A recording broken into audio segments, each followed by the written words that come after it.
saya duduk di kelas 11 atau kelas 2 SMA. Sebelumnya, saya mengucapkan terima kasih kepada Ibu Arija selaku guru bidang studi sejarah. Di sini, saya akan membawakan materi yang berjudul Lahirnya Tentara Nasional Indonesia. Baiklah, langsung saja. Lahirnya Tentara Nasional Indonesia. Sebagai negara yang memiliki wilayah yang luas, tentara mutlak diperlukan sebagai benteng pertahanan. TNI atau Tentara Nasional Indonesia lebih populer dengan sebutan ABRI atau Angkatan Bersenjata Republik Indonesia. TNI berangkal dari maklumat pembentukan TKR atau Tentara Keamanan Rakyat. TKR kemudian berkembang menjadi TNI. Selanjutnya, proses lahirnya Tentara Nasional Indonesia meliputi pertama, Badan Keamanan Rakyat. Beberapa minggu setelah proklamasi kemerdekaan, Presiden Soekarno masih bersikap hati-hati. Hal ini berkaitan dengan sikap Jepang yang tidak senang kalau terjadi perubahan status quo atau dari negara jajahan menjadi negara yang merdeka, apalagi sampai memiliki tentara. Sejak Jepang menyerah kepada sekutu, Jepang harus menjaga Indonesia agar tidak terjadi perubahan sampai sekutu tiba di Indonesia.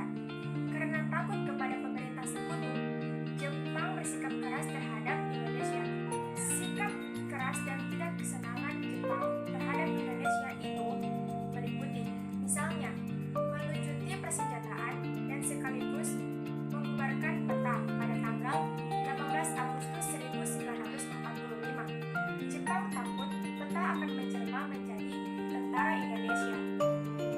Oleh karena itu, Presiden Soekarno masih bersikap lebih hati-hati agar Republik Indonesia tetap berlangsung.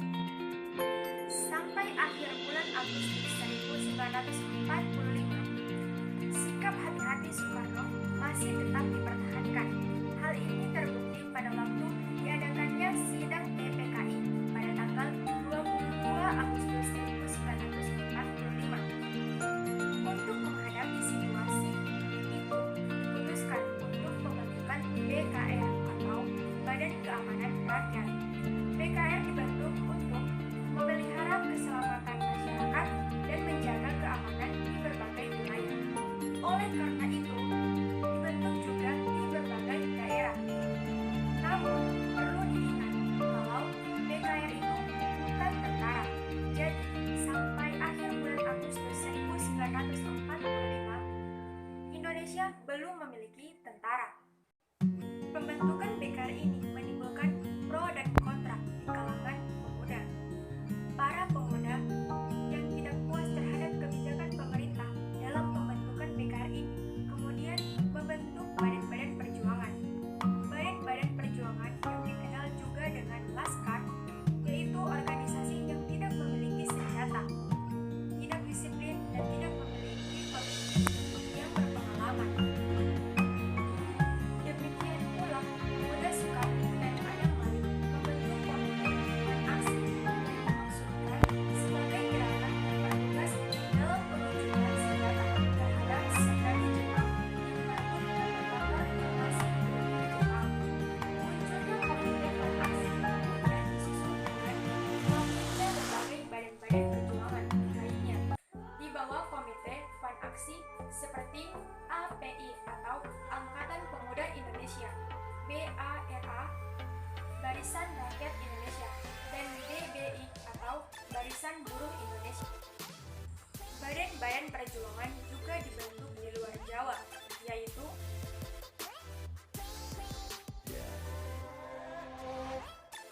dengan munculnya badan-badan perjuangan tersebut, maka dapat dikatakan bahwa tanah air telah siap menggelorakan revolusi untuk membersihkan kekuatan Jepang dari Indonesia.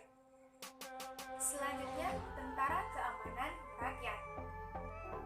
Sampai akhir bulan September 1945, ternyata Indonesia belum memiliki kesatuan dan organisasi ketentaraan secara resmi dan profesional. Presiden Soekarno dan Wakil Presiden Muhammad Hatta belum membentuk kesatuan ketentaraan. Hal ini tampaknya terpengaruh cenderung pada usaha diplomasi. BKR hanya diprogram untuk memelihara dan menjaga keamanan masyarakat di daerah masing-masing. Pada tanggal 29 September 1945, mendarat lagi tentara Inggris yang dipimpin oleh Letnan Jenderal Sir Philip Christison, panglima dari Afghanistan. Kedatangan tentara dari Afghanistan ternyata diboncengi oleh tentara dari Belanda yang disebut dengan Nica. Hal ini menimbulkan kemarahan bagi bangsa Indonesia.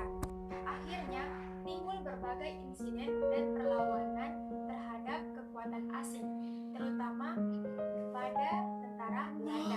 Kemudian dikeluarkanlah maklumat pemerintah pada tanggal 5 Oktober 1945 tentang pembentukan TKR atau Tentara Keamanan Rakyat.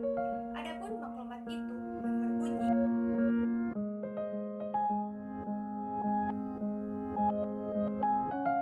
sementara itu, kesatuan aksi atau badan-badan perjuangan para pemuda yang bersifat setengah militer atau setengah organisasi politik atau laskar-laskar masih tetap diizinkan beroperasi apabila tidak ingin bergabung ke dalam TKR. Personalia pimpinan TKR ternyata dilibatkan. Hal ini terutama disebabkan oleh tidak munculnya Supriyadi hilang secara misterius sejak berakhirnya pemberontakan kita di Blitar pada Februari 1945. Oleh karena itu, pada tanggal 20 Oktober 1945 diumumkan kembali pengangkatan pejabat-pejabat pimpinan di lingkungan TKR. Pada tanggal 12 November 1945 diadakan pemilihan pemimpin tertinggi TKR yang baru. Dalam rapat pemilihan itu dihadiri oleh para komandan divisi Sri Sultan Hamengkubuwono IX dan Sri Mangkunegoro X. Rapat dipimpin oleh Urip Sumaharjo. Dalam rapat itu disepakati untuk mengangkat Kolonel Sudirman, Panglima Divisi 5 Banyumas, sebagai Panglima Besar TKR dan sebagai Kepala Staf. Disepakati mengangkat Urip Sumaharjo. Namun, pengangkatan dan pelantikan Kolonel Sudirman baru dilaksanakan pada tanggal 18 Desember 1945. Setelah pertempuran Ambarawa selesai, pangkat Sudirman menjadi jenderal dan Urip Sumaharjo menjadi letnan jenderal. Kemudian yang selanjutnya dari TKR, TRI, kemudian ke TNI. Sejarah ketentaraan Indonesia terus mengalami perubahan pada masa awal kemerdekaan. Kemudian, atas prakarsa markas tertinggi TKR, pemerintah mengeluarkan penetapan pemerintah nomor 2/SD 1946 tanggal 1 Januari 1946. Isi dari penetapan pemerintah itu adalah mengubah nama Tentara Keamanan Rakyat menjadi Tentara Keselamatan Rakyat. Kementerian Keamanan Rakyat diubah menjadi Kementerian Pertahanan. Belum genap 1 bulan, sebutan Tentara Keselamatan Rakyat diganti dengan TRI atau Tentara Republik Indonesia. Di dalam lingkungan markas tertinggi, TRI kemudian disempurnakan dengan dibentuk TRI Angkatan Laut yang kemudian dikenal dengan ALRI atau Angkatan Laut Republik Indonesia, dan TRI Angkatan Udara yang dikenal dengan AUR atau Angkatan Udara Republik Indonesia.